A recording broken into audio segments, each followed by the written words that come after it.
Salam. Selamat sore bagi kita semua, selamat berbahagia bagi kita semua, terutama bagi kedua anak kekasih kita, Ari dan juga Dufa. Bapak, Mama, saudara-saudara yang saya kasihi dalam Tuhan kita Yesus Kristus, tema yang akan kita renungkan bersama pada ibadah peneguhan dan pemberkatan nikah sore hari ini, yaitu membangun rumah tangga yang kokoh. Sekali lagi, membangun rumah tangga yang kokoh. Bapak, Mama, hari ini kita bersyukur karena dua pribadi, yaitu Ari dan juga Dufa, datang di hadapan Tuhan untuk diteguhkan dan diberkati dalam pernikahan kudus. Bapak, Mama, dalam perjalanan kehidupan kita, semua orang ingin membangun rumah tangga yang kokoh. Di dalamnya ada kasih dan juga merindukan ada kebahagiaan. Namun dalam Mazmur 127 ini, Bapak, Mama, mengingatkan kita bahwa tanpa Tuhan di dalamnya semua usaha manusia akan menjadi sia-sia. Mazmur 127 ini bukan hal baru. Dalam setiap momen pernikahan di gereja, orang selalu membacakan firman ini. Dan kadang mungkin kita bosan. Kotar lain hanya firman satu, soal ada firman lain, itu. Bapak, Mama, saudara-saudara yang saya kasihi dalam Tuhan, firman ini biasa dihotbahkan, biasa direnungkan, tetapi coba kita lihat dalam kenyataan kehidupan kita. Kalau benar-benar firman ini biasa dan juga sudah kita mengerti firman ini, saya percaya rumah tangga Kristen itu akan menjadi rumah tangga Kristen yang memuliakan Tuhan. Rumah tangga Kristen yang utuh. Rumah tangga Kristen yang tidak bertengkar dan berlarut-larut untuk memaafkan satu dengan yang lain. Kalau benar kita memahami firman ini dengan baik. Karena firman ini hanya sederhana saja, Bapak, Mama. Tanpa dihotbahkan juga mungkin Bapak, Mama bilang beta tahu itu firman.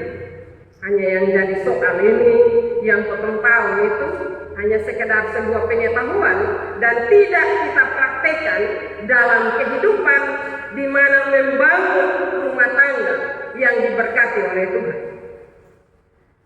Bapak, Ibu, saudara-saudara, kita tahu Mazmur ini adalah Mazmur yang ditulis oleh Salomo. Salomo ini orang yang berhikmat, orang yang bijaksana. Karena itu dia tahu sebesar apapun kekuasaan dan kekayaan seseorang, tapi kalau tanpa Tuhan sebagai dasar, maka rumah tangga itu tidak akan kokoh. Rumah tangga itu tidak akan bertahan lama. Rumah tangga itu akan mudah hancur. Ketika badai datang untuk menerpa hidup rumah tangga atau keluarga yang diberkati itu, maka dia mudah goyah. Kenapa, Bapak, Mama? Sekali lagi, Tuhan tidak lagi menjadi dasar orang membangun keluarga. Orang hanya berpikir nikah itu biasa, di gereja pendeta tangan selesai. Tidak demikian, Bapak, Mama. Kalau kita menghayati benar Mazmur 127, dari kebenaran firman ini saya mencatat 3 hal. Yang pertama, dasar rumah tangga yang kokoh itu adalah Tuhan sendiri. Bapak, Mama, pernikahan itu karya Tuhan, bukan hanya hasil cinta 2 orang. Rumah tangga yang kokoh tidak cukup dibangun dengan cinta, dengan harta, atau kemampuan, melainkan dengan iman dan ketaatan kepada Tuhan.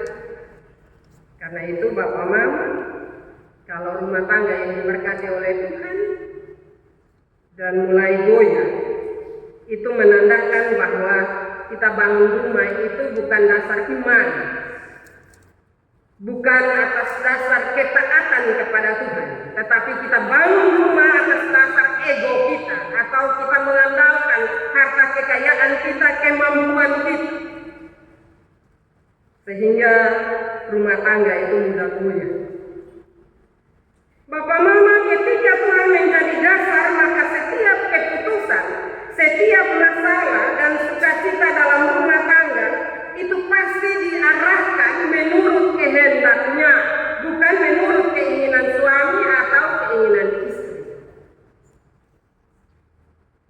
Tanpa Tuhan, maka rumah tangga akan mudah goyah ketika badai datang.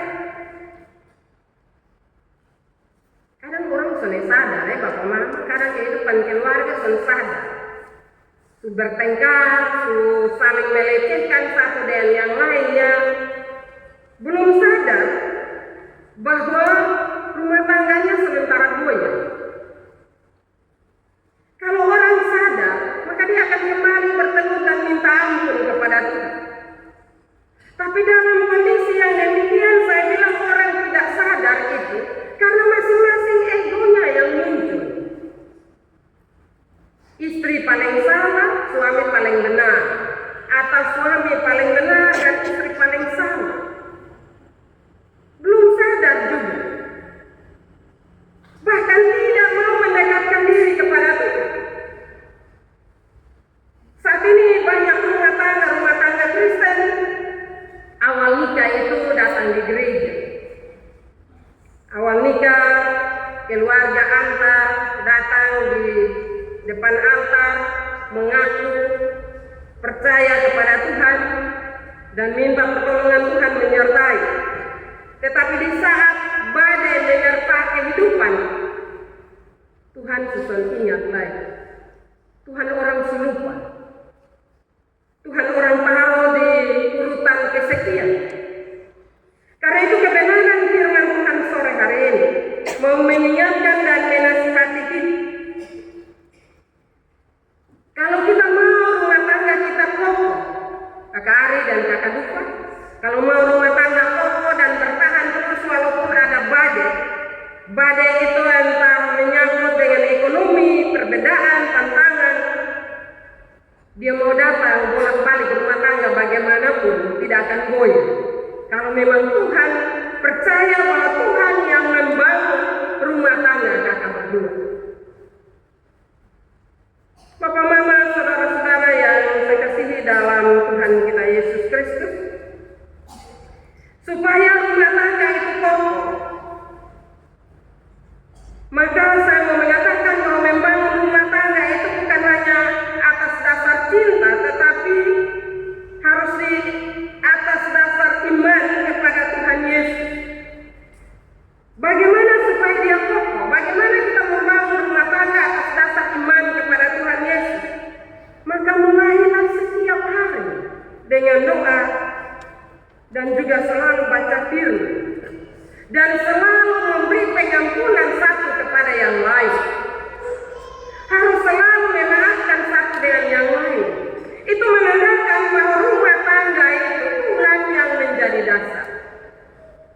Tetapi kalau mulai tiap hari dengan doa Bapak Mama, ini hari setan dapat banyak orang. Kalau dia dapat istri, dia dapat suami. Kalau dapat istri dan suami, berarti dia dapat anak-anak. Kalau dapat anak-anak, berarti dia dapat keluarga-keluarga yang ada di sekitar. Nah, karena itu sekali lagi, jangan anggap remeh doa itu. Sekarang banyak orang Kristen karena tergesa-gesa, terburu-buru dalam segala hal. Doa itu nomor 3 atau nomor 4. Ketika dia terantuk, dibilang apa? Tuhan Yesus tolong, ampuni beta. Ini hari beta lupa berdoa dan seterusnya. Doa bukan karena sesuatu baru kita berdoa, tapi doa merupakan sebuah kebutuhan. Apalagi dalam situasi kehidupan ekonomi kita saat ini, situasi dunia saat ini. Jangan anggap remeh doa. Mulailah buka mata, maka minta pertolongan Tuhan. Jangan bilang begini. Sekarang ini banyak orang Kristen bilang begini. Itu bisa berdoa juga aman-aman, sah. Benar. Papa Mama, saudara-saudara yang saya kasihi dalam Tuhan kita Yesus Kristus. Hal yang kedua, Tuhan memberi ketentraman di tengah kesibukan-kesibukan. Salomo menggambarkan bahwa banyak orang bekerja keras mencari nafkah tanpa henti dan tidak punya damai di hati. Tapi bagi mereka yang melibatkan Tuhan, berkat datang bersama kenyamanan atau ketenangan dalam hidupnya. Karena itu Bapak Mama, saudara-saudara yang saya kasihi dalam Tuhan, saat ini banyak orang Kristen selalu beralasan bahwa sibuk mencari nafkah untuk kehidupan keluarganya, untuk membahagiakan keluarganya, dan akhirnya tidak punya sedikit waktu untuk Tuhan. Saya mau kasih tahu Kakak Ari dan Kakak Dupa, benar, hidup ini harus kerja, hidup ini harus beraktivitas. Tapi saya mau bilang bahwa nafas ada di tangan Tuhan, berkat ada di tangan Tuhan. Kalau ketemu bilang sibuk, ingat Bapak Mama bahwa kadang orang yang terlalu sibuk dari pagi sampai malam tanpa berdoa minta pertolongan Tuhan, dia sakit. Ketika sakit Bapak Mama, dia uang yang dikumpul banyak-banyak itu hilang. Kenapa hilang? Karena harus pakai berobat. Memang benar bahwa kita sakit harus berobat. Tetapi yang saya bilang tadi, kadang kita sibuk, ya dengan alasan benar. Sekarang ini kalau orang tidak kerja, dia tidak makan. Tapi ingat bahwa Tuhan kasih kesempatan kita nafas hidup. Kita juga harus pakai untuk bersyukur. Minta pertolongan Tuhan untuk kehidupan kita, untuk mengawal kehidupan kita, untuk memberkati kehidupan kita. Barulah kita mulai sibuk bekerja. Saya berani bicara demikian Bapak Mama karena saat ini kadang Mama lebih banyak di gereja. Bapak kadang bikin apa? Capek, sibuk. Tapi nanti hari Senin, hampir siang, dong siap-siap di kantor, di kerja. Tapi hari Minggu dong capek. Saya pernah bicara dengan jemaat di sini, saya bilang, bayangkan saja Bapak Mama, satu saat Tuhan bilang, ini hari bagi capek, kasih nafas. Maka selesailah kehidupan kita. Karena itu Kakak Ari dan Kakak Dupa, jangan beralasan sibuk. Dalam kesibukan itu Tuhan berjanji bahwa Tuhan ada. Karena itu mintalah agar dalam kesibukan kita sebesar apapun kita selalu ingat Tuhan, menghadirkan Tuhan sehingga tidak membuat kita terlalu capek, membuat kita bosan dengan pekerjaan kita, membuat kita malas dengan pekerjaan kita. Tapi sekali lagi dalam kesibukan itu ketika kita minta Tuhan menyertai, maka ada damai sejahtera, ada sukacita, ada kenyamanan ketika kita melaksanakan tanggung jawab kita. Karena kita selalu melibatkan Tuhan dalam segala aktivitas hidup kita. Bapak Mama rumah tangga yang kokoh bukan hanya memiliki cukup materi, tetapi juga memiliki damai sejahtera dan sukacita dari Tuhan. Apa artinya kalau memiliki semua, tetapi tidak ada damai sejahtera? Tidur malam sun-sun, makan minum juga soleh puas. Padahal semua ada. Nah, kalau hal itu mulai ada dalam kehidupan kita, itu menandakan bahwa Tuhan sudah mulai jauh. Tuhan tidak ada lagi dalam kehidupan kita. Tuhan memberi berkat bukan hanya dalam bentuk uang, tapi juga dalam bentuk kasih, kesetiaan, kesehatan, dan keturunan. Karena itu jangan terlalu sibuk membangun kehidupan luar sampai lupa membangun kehidupan di dalam. Dalam dunia saat ini orang lebih banyak berpikir untuk bangun kehidupan di luar tanpa lupa bangun kehidupan di dalam. Di dalam yang dimaksud itu adalah dalam rumah tangga kita. Jalan-jalan di luar, kalau dapat orang berdoa bersama, ya kita berdoa bersama. Tapi pulang di rumah, capek masing-masing, tidak ada lagi doa bersama suami istri. Kadang mama yang biasa ada, kakak Dufa jadi ingat baik-baik. Kadang mama bilang, "Bapak mari kok potong berdoa kok." Bapak bilang, "Lu berdoa di sini, lu saja besok capek." Akhirnya kehidupan rumah tangga yang awalnya diberkati, punya keinginan agar ada damai sejahtera, ada kenyamanan, itu hilang. Karena masing-masing sudah sibuk dan urus diri sendiri. Dalam kehidupan rumah tangga, dua orang dijadikan satu. Artinya bahwa satu dalam kebersamaan itu, satu harus sama-sama berdoa. Nanti kalau sejalan bekerja masing-masing, baru masing-masing saling mendoakan. Tapi selagi di rumah ada waktu untuk doa bersama. Karena itu kakak Ari dan kakak Dufa, jangan anggap remeh. Kau doa saja, jangan kakak. Karena doa itu yang menolong kita. Doa itu mengingatkan kita bahwa kita terbatas. Hal yang ketiga, Tuhan juga memberi generasi yang menjadi berkat. Tuhan akan mengaruniakan anak-anak kepada setiap orang yang menikah. Keluarga bukan hanya tempat berlindung bagi suami dan istri, tetapi juga tempat Tuhan menumbuhkan generasi penerus iman.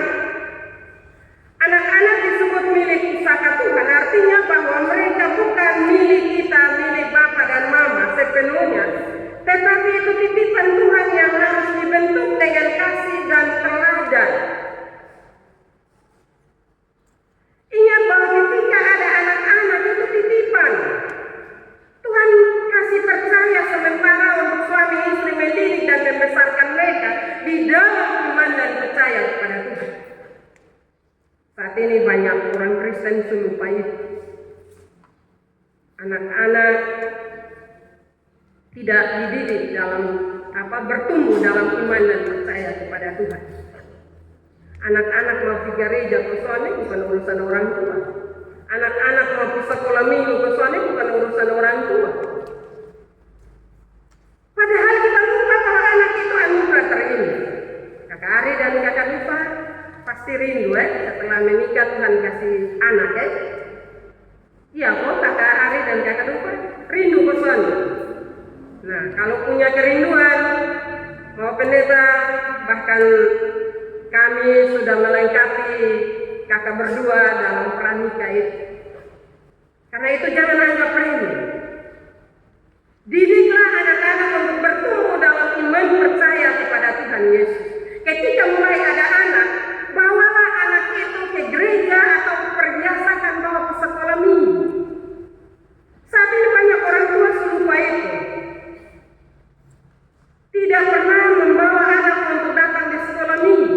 Mama alasan sibuk, bapak juga sibuk. Akhirnya ini anak besar, dia bertumbuh sendiri dunia IT. Dia belajar dari HP dan seterusnya. Akhirnya iman anak itu tidak bertumbuh di dalam Yesus. Ketika anak tidak dididik dan bertumbuh di dalam iman percaya kepada Tuhan Yesus Bapa Mama, maka anak itu akan hidup di luar Tuhan. Jangan heran saat ini ketemu orang tua ini ketemu pusing dan ketemu anak-anak dong. Kadang anak-anak dong sudah besar, suruh pergi gereja, anak-anak bilang begini, dengar khotbah lewat TV, lewat HP juga beta bisa download khotbah. Bapak dan mama bilang apa? Anak-anak dong sudah besar, dong pilih jalan sendiri. Apakah jawaban itu yang akan kita kasih tahu di Tuhan ketika Tuhan meminta pertanggungjawaban dari kita sebagai orang tua? Ada orang tua yang bilang, iya Mam Pendeta sampai sana baru potong urus. Baik juga. Baik kau sampai sana kau masih bisa angkat kepala, kau lihat bapak muka. Maka kau bisa lagi. Tinggal saja bapak bilang di kiri, nanti kiri, di kanan, nanti kanan. Karena itu Bapak Mama saudara-saudara, orang tua sekali lagi Allah mempercayakan anugerah berkat itu kepada orang tua untuk kita mendidik mereka bertumbuh di dalam iman percaya kepada Kristus. Sekali lagi kakak Ari dan kakak Dufa ada anak, jangan mama pokok anak di gereja, kakak Ari tidur, teladan apa yang nanti dikasih Uni? Atau juga kakak Ari dan kakak Dupa bilang, minggu ketemu pembadan sakit, minggu depan lagi. Minggu depan lagi setan kasih keras hati, minggu depan lagi. Akhirnya 1 tahun suami istri hanya datang sekali saat Desember baru masuk gereja. Ini anak dia mau bertumbuh di mana, kakak Ari dan kakak Dupa. Karena itu marilah, ketika kakak berdua akan diberkati, maka percaya bahwa Tuhan akan memberi berkat dan anugerah bagi kakak berdua. Rumah tangga yang kokoh tidak dibangun dalam 1 hari saja, tapi dibangun setiap hari. Dibangun dalam doa, pengampunan, pengertian, dan juga kasih yang berakar dalam Kristus. Karena itu kakak Ari dan kakak Dupa yang diteguhkan dan diberkati hari ini sedang memulai perjalanan panjang bersama Tuhan. Biarlah setiap langkah kakak berdua menjadi kesaksian bahwa jika Tuhan yang menjadi dasar rumah tangga, maka tidak ada badai yang sanggup meruntuhkan rumah tangga kakak berdua. Kiranya Tuhan membangun, memberkati, dan memelihara rumah tangga kakak Ari dan juga kakak Dupa sampai akhir. Mintalah pertolongan Tuhan, maka apa yang dikatakan oleh kebenaran firman Tuhan hari ini akan kokoh dan menolong kakak berdua untuk bangun rumah tangga. Firman Tuhan memberkati kita semua pada sore hari ini. Amin.